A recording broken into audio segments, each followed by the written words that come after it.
Hey y'all, welcome back to Sidewynders Shed. What I'm going to do today is another little video. It's a slideshow, really, of my camper, of the build of the camper from beginning to pretty much what it looks like right now, close to it. I already have a few videos up about it, but this here covers from the beginning until right now, and right now it's December of 2023. So you can see the changes that were made in the camper over the course of the few years that I've had it and used it and everything. But anyway, here's a bit of a slideshow. It's probably going to be a little bit of a longer video with the slideshow, but anyway, I hope you all enjoy it. And hey, thank you all for subscribing, sticking with me. I got some more content that I'm working on, and I'll get it up to you. But right now, I'm on the back porch. It's cold, so let me get this video going for you. We'll see you. Now, when I say camper, I'm talking about a slide-in truck camper. But when I say that, a lot of people think about one of these. That's a full-size one. What I made was a hard-sided pop-up truck bed camper. And since I don't have... I'm no good with using the computer or anything to design everything. The very first thing I did was I made a scale model. This is what they call the tub, the very bottom of the camper. And so what I did was I had some scrap wood, and I kind of made a scale. It's to scale. I can't remember the scale, but that's what I made first.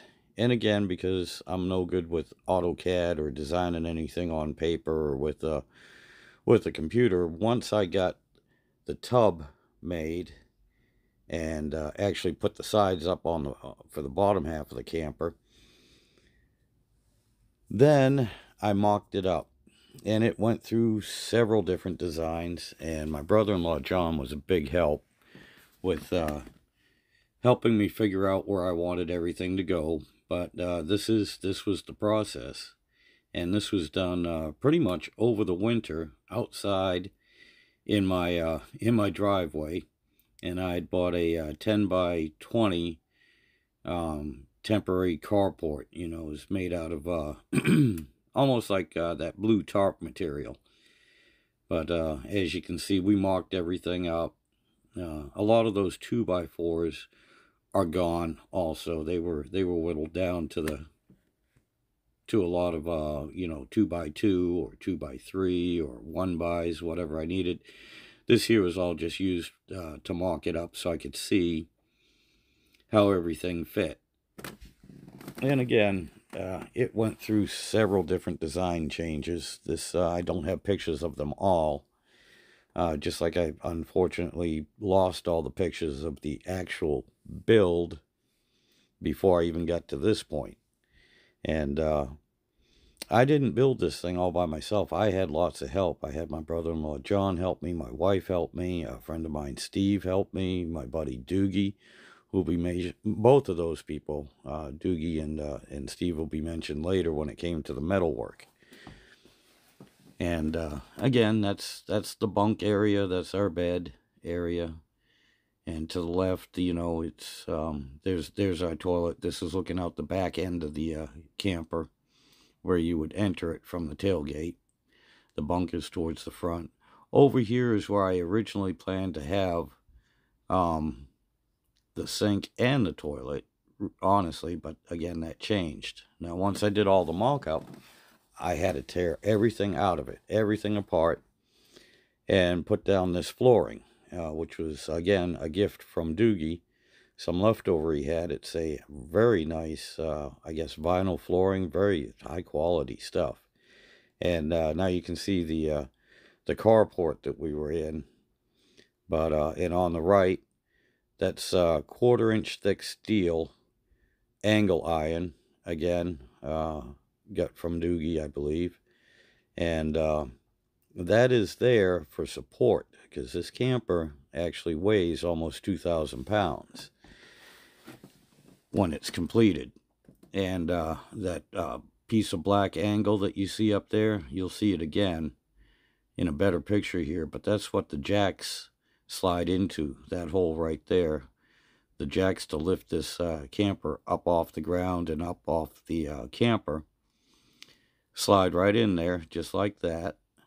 And so all that weight of the camper is being held by steel instead of just wood. Those are the pieces that Doogie and Steve made for me. Now, they also bolt to the side of the camper, inside. You saw them. They were gray and black, as well as the floor, so that the weight distribution is not just lifting the camper up by its sides or anything. It's lifting it up from the sides and the floor, and it's spreading the weight out and spreading the stress out so that the camper don't fold in half. And here it is, you know, you can see the jacks on it right now. You'll see them a little bit better later on, but this is the bottom half of it. Almost done. I still got to do the top half to it. You'll see that shortly. And here's the inside. Yeah, and I was putting some laminate over the raw plywood, and then I took it off and I covered the whole thing in fiberglass and fiberglass cloth. Then I put the laminate back over it, so it kind of has triple protection for that plywood on the bottom half. I didn't do it to the top because I didn't want the top to be too heavy. Now, because that door is open and there's no you know, the top is open and there's nothing to support it up top, I got another piece of that 1/4 inch thick angle iron, and I put it on the bottom to help keep everything from bending and moving. Now here I'm getting ready to work on the top.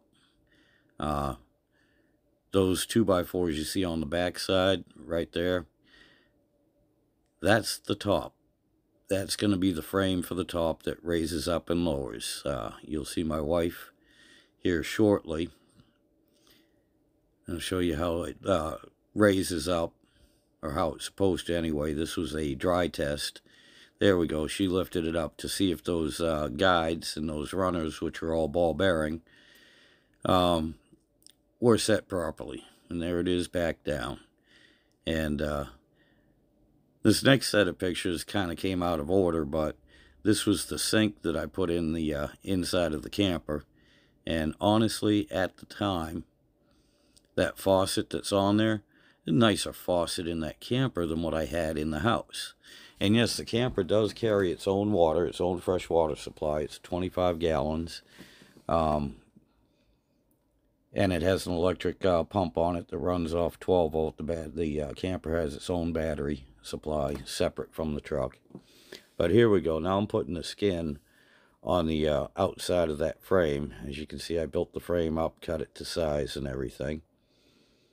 And all I had at the time handy was some deck stain, so I just put the deck stain on the wood, because right now we're getting within about a week from when I promised the wife we were going to go camping. So yeah, I didn't have a lot of time to do a lot of finesse. I had to get it done as quick as I could, and I was working at the time too. I was also working a 14-hour shift, and so between the weekends, which I only had 2 weekends once I got to this point, and every night after work at midnight, I'd work on it for a couple hours and then get up and go to work. But once it was done, here we have it, first use on the back of the truck, and it's down in the stowed position or travel position. And we had to stop and show my daughter Heather. This is our very first use. Very first time we're using it, and it's not finished. It's not even close to being finished, but it was usable. I don't have any lights inside of it. We're using little camping lanterns. I didn't have the water pump hooked up, but we did have access to a hose, so I could just use, you know, shore power and shore water pressure. The refrigerator, if you notice there, was just sitting. It was just sitting on a little stand. My air conditioner worked, though. We definitely needed that. And the bed is comfy. The wife and I are short. We're under 6 feet tall. And the length of that bed is just at 6 feet. And, yeah, as you can see, I have a countertop that lifts up from the toilet. There you go. I don't even have the doors on the toilet area yet. I don't have doors for the cabinets or anything. And I said this was the very first use. As a matter of fact, the 2 doors that you use to go in and out of the camper, you'll see them and say, yeah, those 2 doors, I cut them out an hour and a half before we left to go camping. And I hung them. 15 minutes after I hung them, the camper was already packed and off we went. So yeah, this was definitely a last minute deal. The roof on it was basically just 2 pieces of flat 3/8 of an inch thick plywood. And I shoved them on and screwed them down at 1:30 in the morning, and that's when I had to call it quits and get some sleep. This here is our second use of the camper. This was a little bit later on in the year. I think it was, I'm not sure if this was 4th of July, Labor Day, or Thanksgiving. And this here is about a year later, or not quite a year later, but in the springtime of the following year. And I'm finally getting around to finishing up the inside of it. All the boards and all the inside, doors, cabinets, countertops and everything you see, the 2 doors right there, those were all single pieces of wood that I biscuit joined and glued together. And this is before I put the stain to it and the polyurethane on it. That top piece is just a piece of 3/4 inch plywood. But yeah, you can see I made the door for the toilet. It's a bifold door. Oh, and I put lights in it. Those are 12-volt lights as well. And like I said, the camper has its own battery. So they run right off the camper's battery. There, you can see they look a little bit better without the light. You can see them a little bit better. And they're fine. They light up that whole camper. They do a really good job. And of course, I had to mount them low because the top part raises and lowers. And now you can see the refrigerator is secured. And I have cabinet, or I have counter space on top. And here I am. This is after I put a few coats of the stain and the polyurethane on those doors and everything that I made.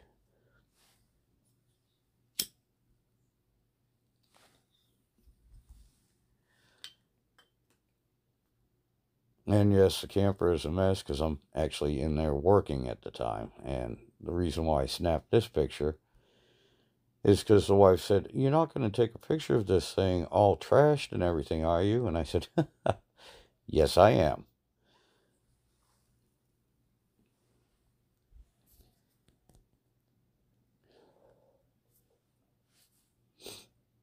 He said, "A lot of these are not exactly in order, but they're close enough." This is for the sink. The sink, if you remember, had a piece of just 3/4 inch plywood on it. And I made this, again, out of some boards. I glued them together. And then cut out the hole for the sink and the faucet, just so it would match. I like the look and the color of this wood, and it has aged nicely too. I mean, it has that nice warm honey glow to it, and it just feels warm and comfortable in the camper. Even, you know, it just gives you that nice comfortable feeling. Same with this. That was just a piece of 3/4 inch plywood that I had thrown on there. And although I like the design on it, the way it looks, it didn't match the camper. So I took that off, and as you see, I made another countertop. It lifts up so you can access the toilet, and it's down, you know, so I have counter space, because you got to remember, this fits in the back of a pickup truck. There's not a whole lot of room in here. And, but that's a good thing, though, because to be honest with you, that means it's just me and the wife that can use it. I don't have room for guests or anything. Underneath the refrigerator is where the battery is at the moment. Doesn't seem to be causing a problem, so I'll probably keep it there. I don't run a whole lot of electronics in that camper anyway, just a few things. So it's very simple wiring. There's not much to it.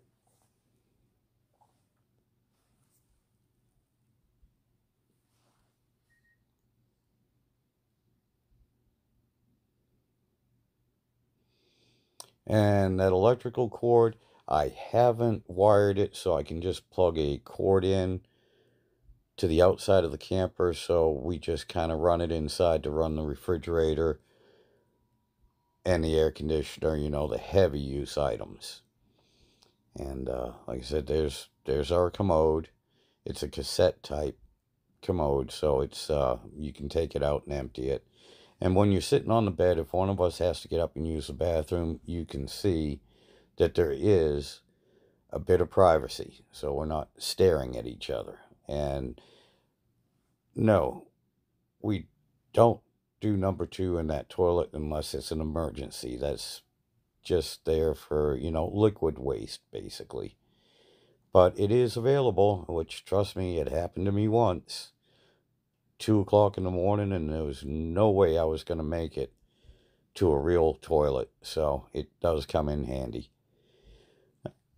Oh, I got rid of the, this is the second roof I put on the camper, because I got rid of those 2 sheets of just plywood, and I made a curved roof to it, and I overhung it over the tailgate too, because that's where I ended up doing all my cooking, was on the tailgate. And so this gives me a little bit of protection from sun, from any rain or mist or early morning dew and everything. It's nice. It works out perfect. Especially even when you're just coming in and out of the camper. We've done that in the rain, and it's nice having that bit of cover. The deck stain wasn't working out so well either, and all I had was some white and black paint. So I gave my niece, I told her, I said, go ahead, paint it for me, please, and do whatever you wanted to. She painted the front. Now, 3 kids, the 3 little figures on the right, those are my grandkids. Now I have 4. And we were going to add another one to it, but you'll see why we didn't here towards the end of this video. This is the camper lifted up so I can drive the truck underneath it. And those are the jacks. You see how those work. And it was just sitting on 4 jacks before. Those jacks are removable, so I'm not driving around with them. And there it is, sitting on the truck. And you can see the big window I had on the side of it.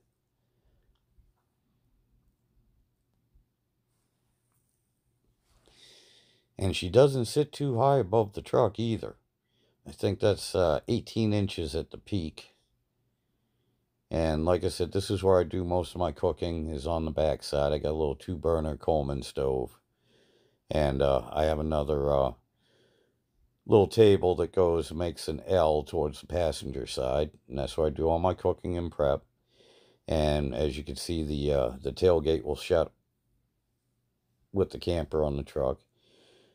Now, this is at my nephew Kenny's place. And as you can see also, I painted the back, all that exposed wood and everything. I just painted it black. It added a little bit more protection to it.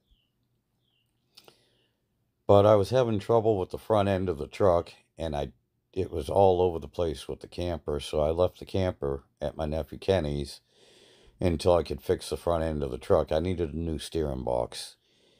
And of course, this was right around when COVID hit, so I had to wait to get the part, and I didn't want to tote that camper back to the house. Like I said, it was a nightmare. The truck was all over the place.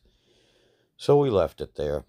Unfortunately, over the winter, it developed a leak. So all the white stuff you see on this camper now, That's not wood anymore. That is all PVC plastic. I had to replace the roof, the sides, and part of the framing for the top part of the camper. And I trimmed it with some metal. And I put a rubber membrane on the roof so it shouldn't leak anymore. That's about it, guys. Thank you for staying with me. Have yourselves a good one.